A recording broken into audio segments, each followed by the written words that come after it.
Hey everybody, so going to start off with his update. He is on ECMO, which y'all know from last night because it was cardiac arrest.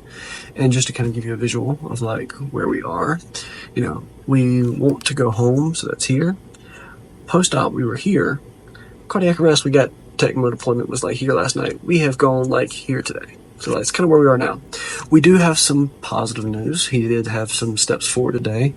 One of them being his pulsatility, which if you don't know what that is, it's where you take your blood pressure and you subtract the top number from the bottom number, and that's how you get your pulsatility.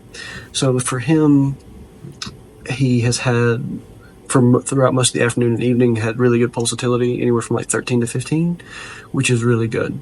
Especially considering that the ECMO machine is doing a lot of his pumping for him because it's pumping the blood through his body.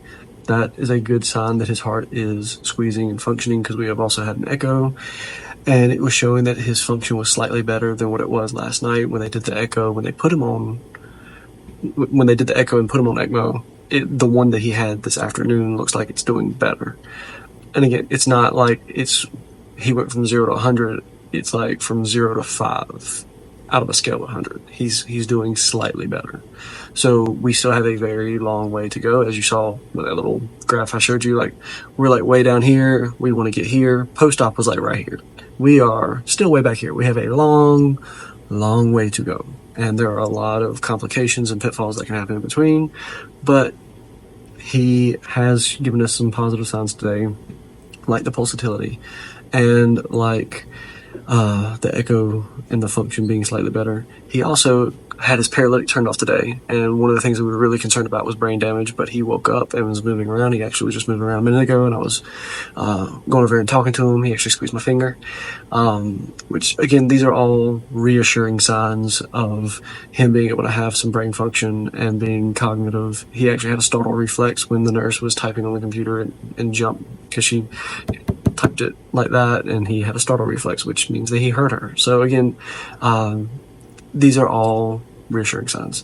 He's also been able to breathe over the vent a little bit since the paralytic has come off, and it's been pretty consistent, especially when he's awake. And you can tell a lot of times when he's awake by his blood pressure being higher and him consistently being able to breathe over the vent. And then they did wean a few of his ECMO settings. Again, nothing major, but steps in the right direction. And we're just going to choose to be hopeful on all of these little things because they're adding up and showing us that he is at least moving in the right direction, and that's what we want. Now, a lot of y'all have asked how Mallory and I are doing. It's been rough, very rough. One of these is more than enough for any parent, yet this is our second. And in some ways, this one was worse than the first, at least for us emotionally, because as y'all saw in the picture last night, his vitals, I mean, they were beautiful. I mean, they were beautiful for 10 hours post-op. I mean, he was sitting where you would expect a baby to sit who's just a heart-healthy baby. He was sitting at 140 beats per minute.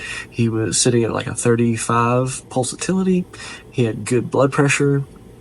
I mean, everything was checking out. He had 100 on his saturations. Like everything looked good.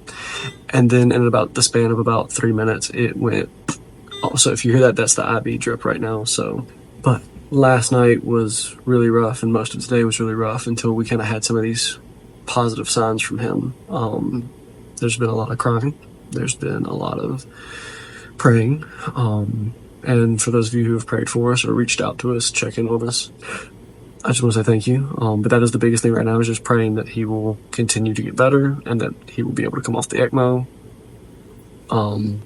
There's a song that actually came on today while I was listening to some music, and to me it just kind of sums up our entire journey with this, going from beginning to end. It's called Strong Enough by Matthew West. If you haven't heard it yet, go listen to it, because I think it truly sums up this entire thing. Because Philippians 4:13 says, I can do all things through Christ who strengthens me. And I'm gonna tell you right now, we have not been strong enough to deal with this by ourselves. If it was not for our faith, it was not for our community, then I really don't know where we would be. So that's kind of where we were all at last night, praying really hard that we would get to this point today. We made it this point, so then now we've got a new goal for tomorrow, which is hopefully being able to clamp down and trial coming off of ECMO here in the next 24 to 48 hours. So we are progressively kind of moving along and making our goals, and he has been kind of taking steps in that direction.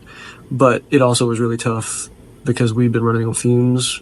We were excited and anxious about the surgery, so none of us got a good night's sleep the night before. Most of us were 2 to 3 hours. I pulled an all-nighter and didn't sleep at all. And then to have this happen late last night when we were all essentially getting ready for bed, because it was right around 11 p.m. and we'd all been awake and had a long day and getting ready, and then that was basically our entire night last night. So again, it was just, it was rough. It was really rough. But again, we're going to continue to be hopeful and choose hope daily, and that's kind of where we are in this process. We're just choosing to look on the bright side and be hopeful for every single day.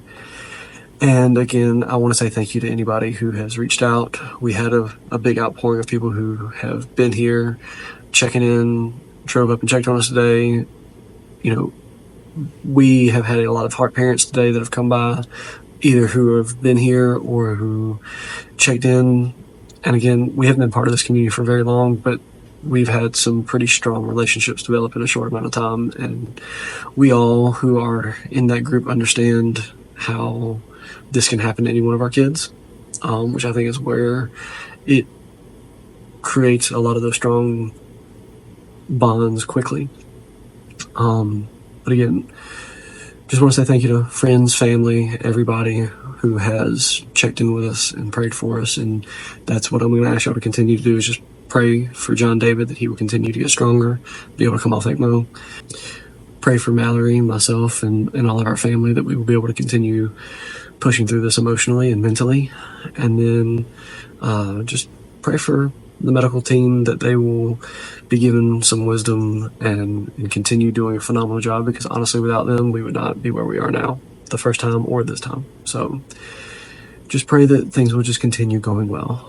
And one person who will be in the photos and clips tonight will be Hunter. He's been kind of living his best life with Mimi and Papa down where we live, and we've been very blessed to have a support system that has allowed him to kind of stay away from a lot of this, and not see how hard all of this has been, and to kind of still live life like a normal 3-year-old. And so we are very thankful and blessed for that.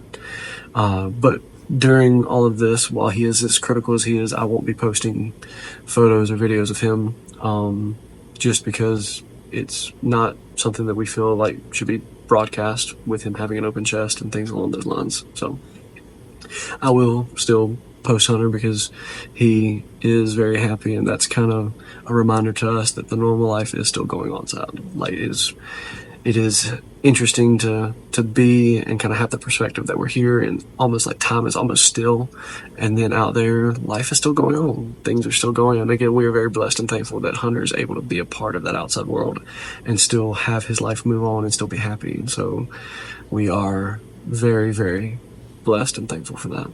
But y'all have a good night, God bless, and we'll see you later.